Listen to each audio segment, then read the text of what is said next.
माली जी मेरठ से। महाराज राधे राधे। महाराज जी, जो बच्चे बाहर नौकरी कर रहे हैं, यदि किसी गलत मार्ग पर जाने लगे तो क्या अपने नाम जब दान करके उनको भजनानंदी बना सकते हैं? जब तक स्वयं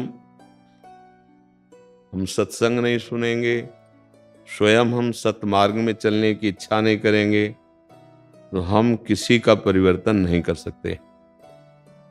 आपके परिवर्तन की इच्छा से ही आपका परिवर्तन हो रहा है। नहीं तो अगर ऐसा होता तो आप एक माँ हो, संत में अनंत माँ का वात्सल्य होता है। वो किसी को भी साधन न बताते, सीधे कृपा करके उनको भगवत प्राप्त कर देते, उनके सारे दुख नष्ट कर देते। संत क्या, स्वयं भगवान अर्जुन के सामने खड़े हैं। भगवत प्राप्ति के लिए सारे साधन किए जा रहे हैं, अर्जुन के सामने खड़े हैं और कह रहे हैं, ये आने जाने वाले विकारों को जब तक तुम सहोगे नहीं, मेरा निरंतर चिंतन करोगे नहीं, तब तक तुम मुझे जान ही नहीं पाओगे, तुम प्राप्त ही नहीं कर पाओगे। आगमा पाइनो अनित्यास तास्तितिक्षस्व भारत। कौन? मात्रा स्पर्शास्तु कौनते शीतोष्ण सुख दुखदा। ये सुख दुख, अनुकूलता प्रतिकूलता, मान अपमान, हे अर्जुन, ये काम क्रोध लोभ मोह मद मत्सर, ये आने जाने वाले, इनको सहो, धर्म पूर्वक चलो।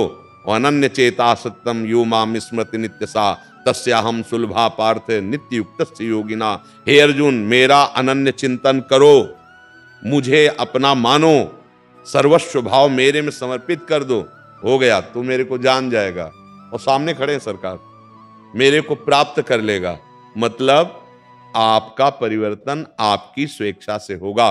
नहीं चाहे जितना हम उपदेश कर ले, चाहे जितना और उपाय कर ले, लेकिन आप यदि ना जगना चाहे और सोने का नाटक करें, कुछ नहीं होने वाला। आपको जागने की इच्छा, हाँ ये है, हम अपने पुण्य बल से तुम्हें सुख देने की चेष्टा करेंगे तो कुछ अनुकूलता सांसारिक मिल सकती है, लेकिन बुद्धि का परिवर्तन आपके सत्संग सुनने से होगा, आपकी स्वीकृति से होगा, किसी के कहने से नहीं होगा।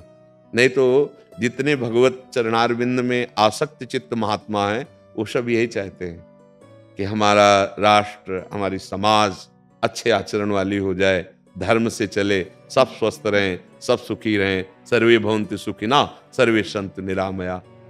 पर हम अगर आचरण गलत करेंगे तो हमारा ये जो श्लोक है, हमारे जो उपदेश है, ये आपको सुखी नहीं कर पाएंगे। आप स्वीकार करें, आप अच्छे आचरण करने लगे तो अभी आपको अनुभव होने लगेगा, बड़ी कृपा है हमारे ऊपर, संत की बड़ी कृपा है हमारे ऊपर, गुरुदेव की कृपा है हमारे ऊपर, भगवान की कृपा है। पर आप स्वीकार न करें तो नहीं, उसका कोई प्रभाव नहीं पड़ेगा। आप स्वीकार कर लें तो आप हमारे पास आए या ना आए, वहीं परिवर्तन शुरू हो जाएगा। जहां आप हैं वहीं से आप असत क्रियाओं को, असत भोजन को, असत चिंतन को बलात् छोड़ना शुरू कर देंगे। मिले बाद में और छोड़ना पहले शुरू कर दिया। ये हुआ आपकी स्वीकृति। अगर हमारे करने से होता तो हम संकल्प से सब कर देते। एक बार बहुत बड़े महापुरुष हैं भाई जी से हनुमान प्रसाद पोद्दार जी, वो भाव में थे एकदम। तो बहुत से जो निजी भक्त थे चरण पकड़ लिए और कहा, भाई जी इस समय मैं समझ रहा हूं आप राधा माधव में बिल्कुल समाये हुए हैं, आप हमको भी राधा माधव के दर्शन करा दो। तो उस भाव दशा में भाई जी ने कहा था कि प्रियजनों, हम तुम्हें कैसे बताएं, यदि हमारे कहने से राधा माधव आपको मिल जाते तो हम निश्चित अभी दर्शन करा देते। लेकिन राधा माधव का सिद्धांत है, जब तक आप विकल नहीं होगे उनके दर्शन के लिए, जब तक आप भजन नहीं करोगे, तब तक वो यही है, पर आपको दिखाई नहीं देंगे। आपको भजन करना पड़ेगा, आपको अच्छे आचरण करने पड़ेंगे। अब आप भजन कर रहे हो और आप उसको दे रहे हो तो उसकी सुख सुविधा बढ़ सकती है, लेकिन बुद्धि तभी परिवर्तित होगी जब साधु समागम वो स्वयं करे और उसे स्वीकार करे। किसका प्रश्न था, आप समझ पा रहे? हाँ, इसका ये ऐसे नहीं होता कि हम उसको सुख प्रदान कर सकते हैं। मतलब भजन बल दिया, अब वो गलत चिंतन वाला, तो उसे जो सुख चाहिए वही सुख बढ़ता चला जाएगा।